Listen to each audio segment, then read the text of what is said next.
Olá, eu sou o professor Luiz Cláudio Dallier, eu tenho mestrado em letras e doutorado em educação e gosto muito de falar sobre literatura. A minha conversa com vocês terá a companhia agradável de mais alguém, da professora Catarina. Oi, Delier. Bom, eu sou Catarina Prete, minha graduação é em Comunicação Social, meu mestrado em Antropologia Social, mas o meu doutorado é em Literatura Comparada. Então, para mim, também é um enorme prazer conversar sobre literatura. E vamos Vamos lá. começar com uma questão que é central, que é fundamental e que talvez a gente nem consiga, ao final, Catarina, ter uma resposta definitiva para ela. O que é literatura? Porque se nós estamos tratando de teoria da literatura, nós precisamos entender qual é o objeto de estudo desta teoria, do que ela se ocupa. E é claro que no senso comum, a opinião que a gente pode colher no dia a dia, a gente não vai ter dificuldade de encontrar um conceito, uma definição, um entendimento do que é literatura. Mas como aqui nós estamos falando de teoria da literatura, é importante buscarmos uma definição, um conceito, mas essa tarefa é bem difícil, é bem complicada. E uma das complicações tem a ver com o fato da própria palavra literatura não ter tanto tempo assim. Ela é relativamente nova. Mas ainda que a gente não tenha a ocorrência da palavra literatura há muitos séculos, já desde a antiguidade clássica, lá na Grécia Antiga, alguns pensadores, alguns filósofos pensaram e escreveram sobre literatura. E basicamente, até a metade do século XVIII, a literatura era entendida a partir do que o Aristóteles pensou. A literatura seria aquela arte que representa, que imita as ações humanas por meio da linguagem. Mas, Catarina, depois da metade do século XVIII, as coisas parecem que se complicaram bastante, né? E não Pois ficou é. tão simples assim entender o que é literatura. Até se a gente pensar retroativamente, né, de novo, para buscar os textos clássicos, né, o Aristóteles, a gente recorre muito à poética do Aristóteles.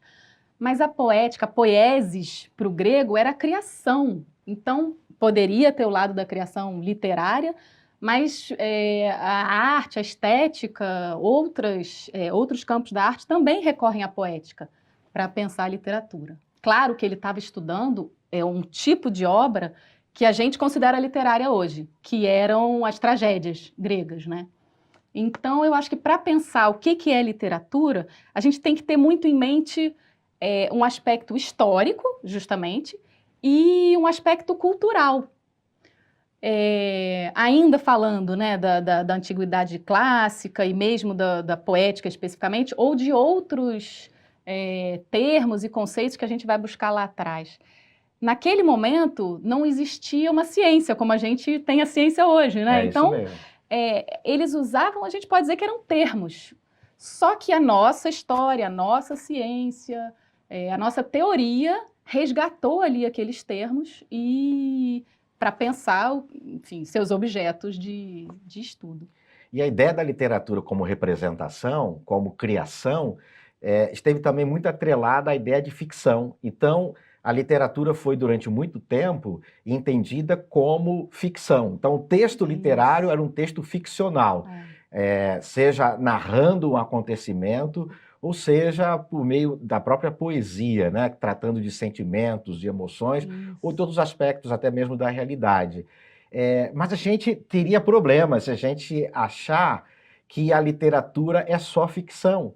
Não é isso? Não é. Existe realmente essa ideia da escrita imaginativa, né? Porque grande parte do que a gente vai pensar, apesar de cada vez mais a ideia de literatura está mais abrangente, então a gente fala hoje em dia de literatura oral, literatura indígena, literatura surda, né? Então, mas realmente, durante muito tempo ela estava ligada à escrita imaginativa.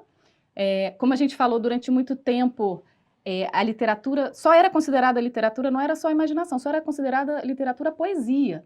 O romance, que hoje em dia é o grosso da nossa literatura, o grande volume, ele só surgiu no século XVIII. Né? O Dom Quixote é do século XVII, mas é um precursor. Então, existe esse lado da escrita imaginativa, mas cada vez mais outras produções escritas foram consideradas literárias. Ou seja, o poeta não é só um eterno fingidor, né? Como diz Fernando Pessoa, de que o poeta é o eterno fingidor que chega a fingir que é dor, a dor que deveras sente, não é isso? Exatamente. Ou seja, há mais do que o aspecto ficcional na literatura. E aí, professora Catarina, eu lembro que aí a partir do século XVIII, entrando no século XIX, há um entendimento também de que literatura tem a ver com o aspecto estético, com o belo. Então a literatura não é apenas a ficção, a literatura não é apenas a representação. A literatura é também trabalhar com a linguagem, recriando mundos, recriando realidades, recriando às vezes até mesmo sentimentos e histórias, mas com uma linguagem especial.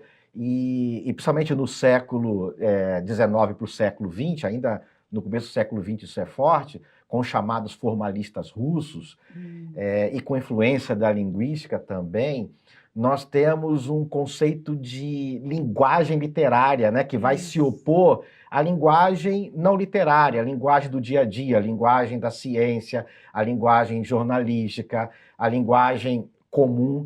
E aí o texto literário seria aquele que teria uma linguagem especial.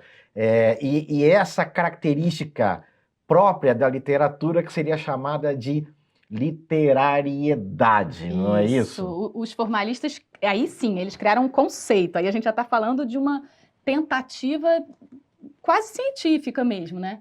Que é a literariedade, foi como foi traduzido em russo, é literaturnost, que é o nost é o sufixo, né? Da característica do que é literário. E eles pensavam justamente isso, qual é a diferença de um texto qualquer para isso que a gente associa mais com algo artístico. Os formalistas, é importante falar, eles não se autodenominavam formalistas, né? Foi uma atribuição externa, assim como os impressionistas foi uma maneira, quase um desapreço, né? Mas depois eles assumiram. Porque o que se dizia dos formalistas? Eles queriam buscar algo que não fosse um mero achismo ou que fosse um eruditismo. Até então, pensar a literatura se baseava muito em erudição, às vezes em história da literatura. A crítica era um pouco essa, de que eles estavam pensando na forma, daí formalistas, e não no conteúdo. Uhum. Mas parte da literariedade isso, é pensar os mecanismos. Né? A ideia de mecanismo é muito importante para os formalistas e tem a ver com a literatura, né? com o literário. Então, a obra, um dos marcos, né, do formalismo é a arte como procedimento. Uhum. Então, essa ideia do procedimento. E é a literatura em função da linguagem, da função poética da linguagem, né? Descrita, por exemplo, pelo Roman Jakobson. O Jakobson, que é um importante formalista russo, ele entende que a função poética da linguagem é aquela função centrada na mensagem, em que você trabalha de maneira estética, especial, com certo estranhamento à linguagem. Aliás, esse é um outro conceito interessante, de estranhamento. O que caracterizaria a literatura seria o estranhamento. Mas, avançando no tempo, chegando mais próximo de nós hoje, né, houve também o entendimento de que a literatura ela tem a ver com a questão da cultura, da história, da sociedade. Não é isso? A tal ponto que alguém chegou a dizer, a literatura é aquilo que você entende como literatura, porque são aspectos extraliterários, são aspectos históricos, culturais, é o cânon, é a academia, é a universidade que definem. São muitos itens, né? São muitos elementos. Então, uma maneira um pouco provocativa da gente pensar que é literatura é pensar, tudo que qual é a diferença específica, né? O Antoine Compagnon usa esse termo, diferença específica. O que une o que é considerado literário e artístico em diversas culturas, em diversas épocas. Então, a tragédia grega, um haikai japonês, para esquecer um pouco a questão da ficção, né? A não ficção é considerada literatura. Então, Os Sertões é uma grande obra literária brasileira. E ele é todo não ficcional. Tem muitas obras, né, não ficcionais. Então, o que une? Os Sertões, um haikai, e todas as formas consideradas literárias. É isso que instiga os teóricos a pensar, tá, o que eles têm em comum, né? No que eles dialogam. Ô, Catarina, antes de nós ligarmos as câmeras aqui, a gente gosta muito de literatura, então a gente estava batendo um papo antes, falando do Stanley Fish, né? Que o dia entrou em sala de aula e deixou o pessoal assustado. Rapidinho, vamos lembrar essa história? O Stanley Fish, ele tem esse livro, que é uma pergunta a um texto nessa sala de aula, e que foi uma experiência que ele fez. Ele dava 2 aulas que tinham a ver com estudos literários. Uma era sobre teoria e crítica literária. E, em seguida, era uma aula sobre poesia religiosa.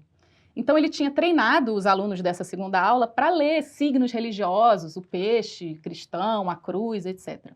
Entre uma aula e outra, na primeira aula, ele trabalhou muitos teóricos, muitos linguistas, e escreveu no quadro negro o nome de alguns. Rosenbaum, Thorn em inglês é espinho, então até poderia ter a ver, mas fora esse nome, os outros eram só sobrenomes de teóricos. E ele esqueceu de apagar o quadro. Quando chegou na segunda aula, ele fez essa provocação para os alunos que tinham aprendido ou que tinham treinado a interpretar poemas religiosos. E ele perguntou, isso aqui é um poema? E os alunos fizeram altas interpretações. O último nome, ele estava na dúvida, era Oman. Ele não sabia se era com um N ou com 2. Então ele pôs um ponto de interrogação ali. Os alunos, inclusive, interpretaram o ponto de interrogação. Essa ideia do Stanley Fish, né, ele trata da comunidade interpretativa. Então, ele chama atenção para um outro lado importante da literatura, que cada vez está mais em voga, que é o leitor. O leitor também, e o cânone, de certa maneira, né, quem é que diz que é literatura, o que não é, o leitor também está envolvido não numa teorização, mas numa configuração do que é literatura, do que é literário. Depois disso tudo, eu deixo para você, nosso aluno, nossa aluna, a pergunta: o que é literatura? A partir do que você ouviu, do que você está estudando neste módulo, e aí? O que é literatura para você?